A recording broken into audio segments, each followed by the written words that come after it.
Bonjour à tous et bienvenue pour une vidéo d'apithérapie. Cette fois-ci, nous parlerons de la ruche en tant qu'être complet, intérieur et extérieur.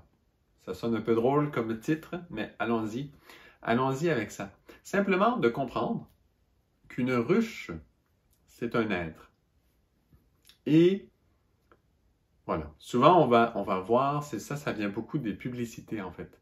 Ça vient beaucoup des publicités. Parce qu'on montre une abeille, puis on va dire l'abeille, on dit toujours l'abeille, une abeille, etc. Mais en réalité, l'abeille vit vraiment en grande communauté, autour de 30 000 à 50 000 abeilles par ruche. Et donc, la ruche comme telle, il faut arriver à le considérer comme un être, parce qu'il n'y a pas d'abeille qui va vivre seule. C'est toujours en communauté, les abeilles.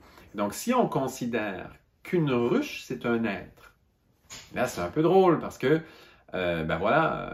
bon, les ruches, il y a des humains qui en font, mais sinon, dans la nature, les ruches, c'est quoi? C'est souvent des troncs creux.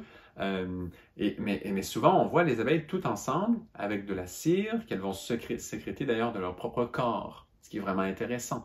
C'est un des très, très rares animaux qui vont sécréter leur maison, le matériel de leur maison, hein, des cadres, elles vont se sécréter à travers des glandes qu'elles ont sur l'abdomen, la cire. Elles vont former, voilà, les rayons dans une ruche, elles le font comme ça. Et vraiment, ça vient d'elles-mêmes, cette cire. Elles le fabriquent elles-mêmes. Elles vont comme vraiment le sécréter des glandes, donc très spécial quand même. C'est comme si c'est un être qui sécrète tout ça, qui façonne, mais avec différents individus. Et ces individus, en réalité, sont vraiment tous reliés ensemble. Et si l'union de la ruche tombe, c'est-à-dire la force qui unit la ruche, si elle tombe, eh bien, une ruche qui est faible, pour les apiculteurs, ils le savent très bien, une ruche qui est très faible, qui n'a plus de reine, ou voilà, en tout cas, les fonctions de base de la ruche ne sont plus valables, ne sont plus actives, eh bien, la ruche va mourir. Même s'il reste des individus en vie, la ruche comme telle est déjà un peu morte, comme si l'esprit est déjà parti. On voit ça chez des arbres aussi des fois, qui sont déjà, on les voit, c'est la fin de vie, on sait que, voilà, l'esprit de l'arbre a déjà quitté, n'a plus sa majestuosité, c'est terminé, l'arbre est en train de terminer et on sent que l'esprit est déjà parti. Et donc ça, c'est particulier d'arriver à comprendre qu'une ruche est un être comme tel. Une fois que l'on perçoit qu'une ruche est un être, eh bien, il y a une vision assez magique qui suit, c'est de percevoir que cet être-là, eh bien, il y a deux dimensions. Il y a une dimension intérieure et une dimension extérieure. La dimension intérieure, très simple, c'est la ruche elle-même. Hein? Ça veut dire ce qui est à l'intérieur de la ruche, c'est là qu'il y a la reine, c'est là que la reine passe toute sa vie, presque c'est comme le cœur finalement, c'est le centre de cet être.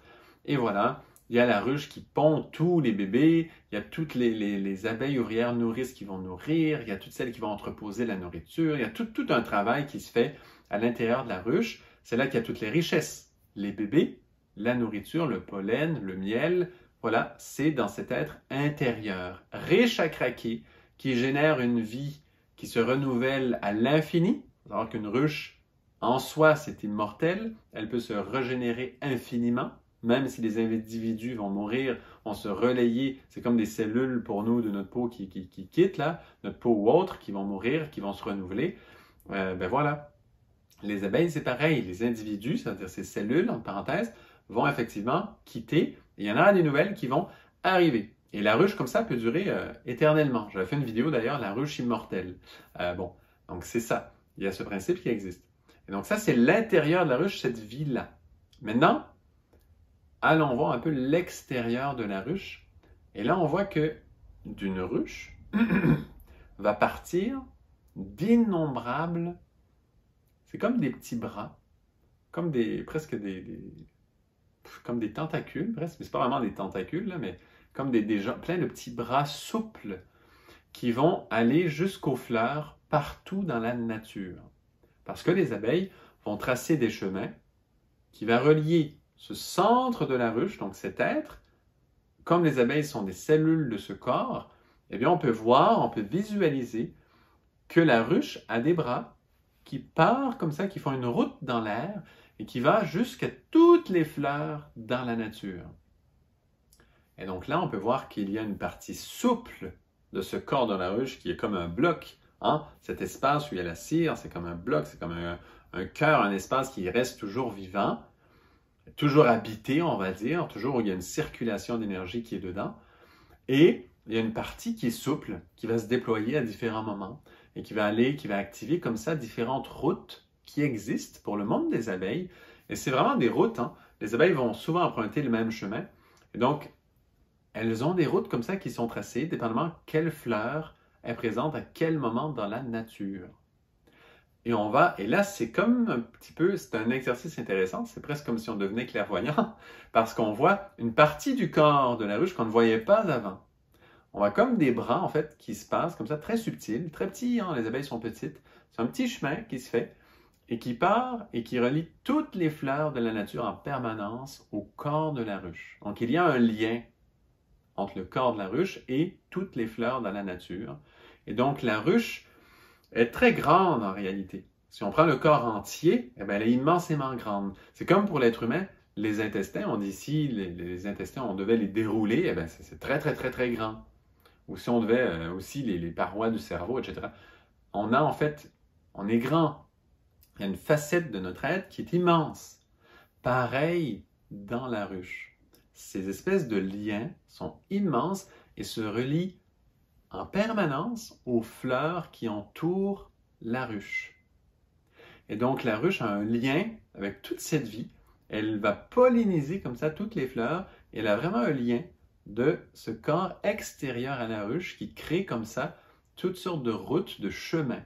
Et de vraiment voir que c'est le corps d'un être, tous ses bras. Pourquoi?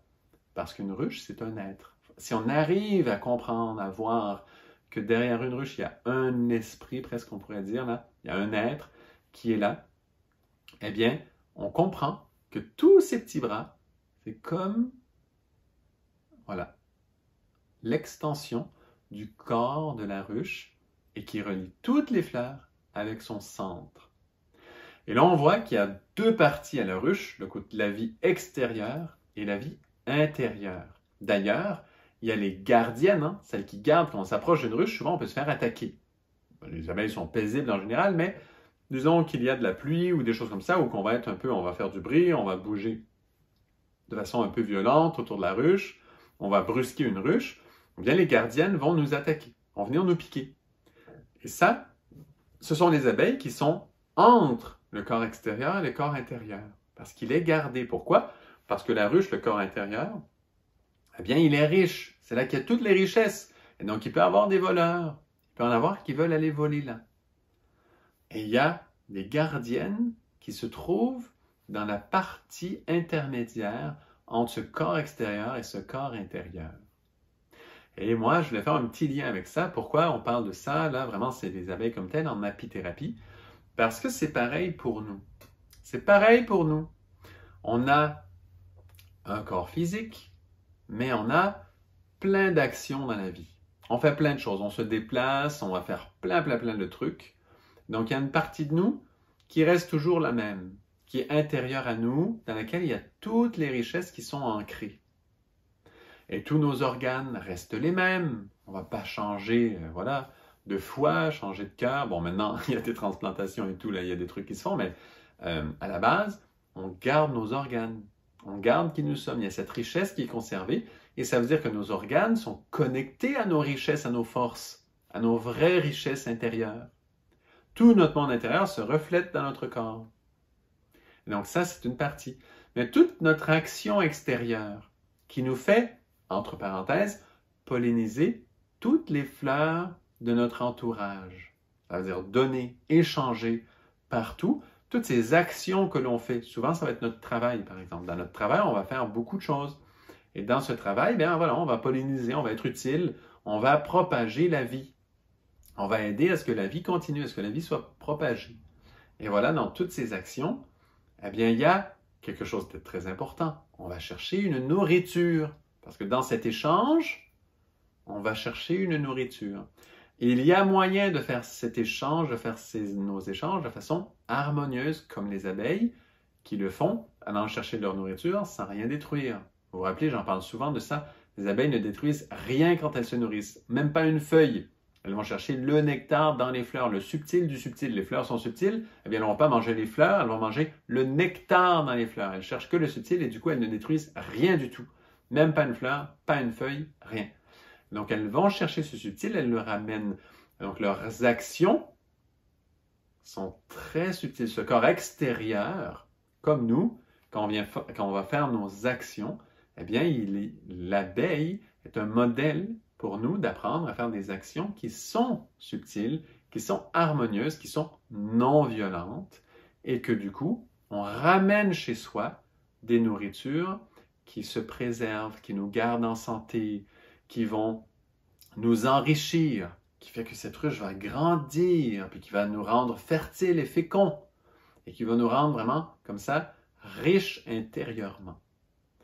Et c'est ça le modèle des abeilles par rapport à ce corps extérieur, à ce corps intérieur, de voir que nos actions, tout ce que l'on choisit de faire comme action et donc comme travail, si on choisit des choses positives et bonnes, eh bien on va ramener une nourriture positive et bonne, comme les abeilles le font, pollen et nectar amplement pour tous leurs besoins.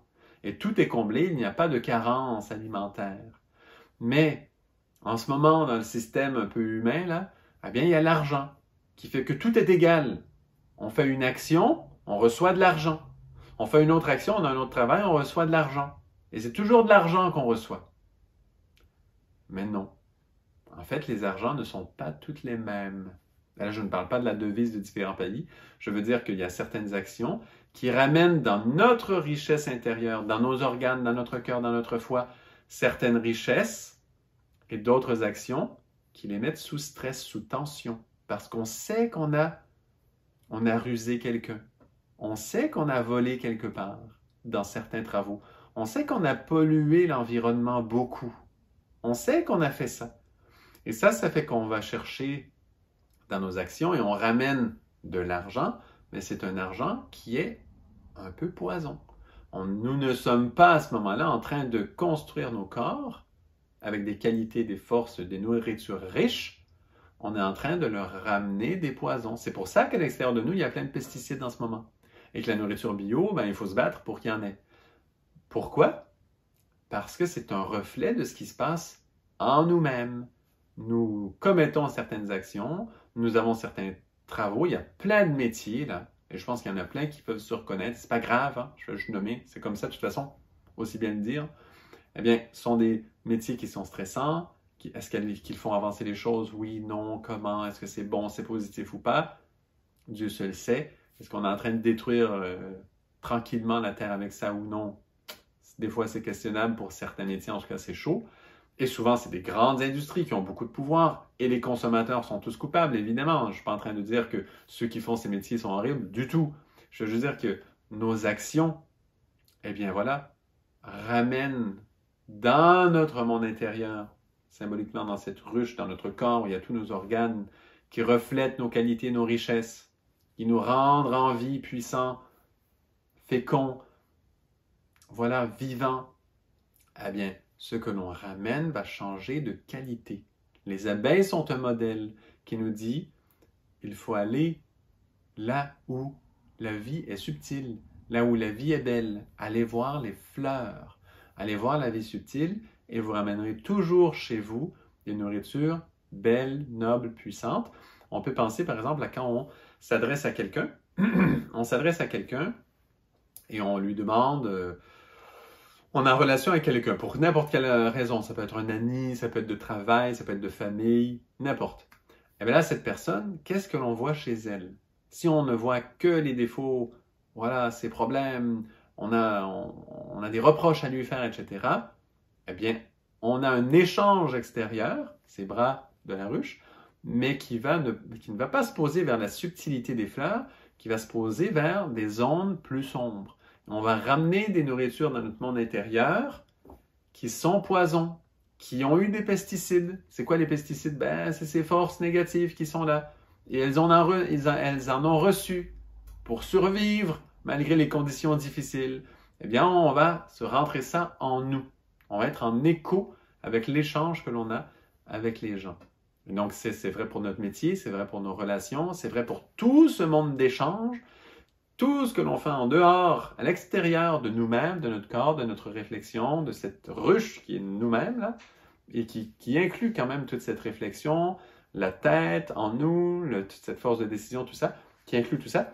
Mais tout ce qu'on fait à l'extérieur, eh bien, ça touche ce fameux corps où on va polliniser, ça veut dire on va toucher des mondes, et quand on les touche, ces mondes, ben, on pollinise, comme les abeilles. On va faire en sorte que cette force qu'on a touchée va se multiplier. Et donc, de comprendre, mais oui, nos actions sont vraiment importantes, pour 2 raisons. Parce qu'on va multiplier certaines forces, et en plus, on en ramène chez nous. Ça fait de la nourriture. Vous voyez le parallèle. On va nourrir nos organes de ce qu'on va chercher chez les autres. On devient finalement ce avec quoi on interagit, ce de quoi on se nourrit, ce que l'on fait.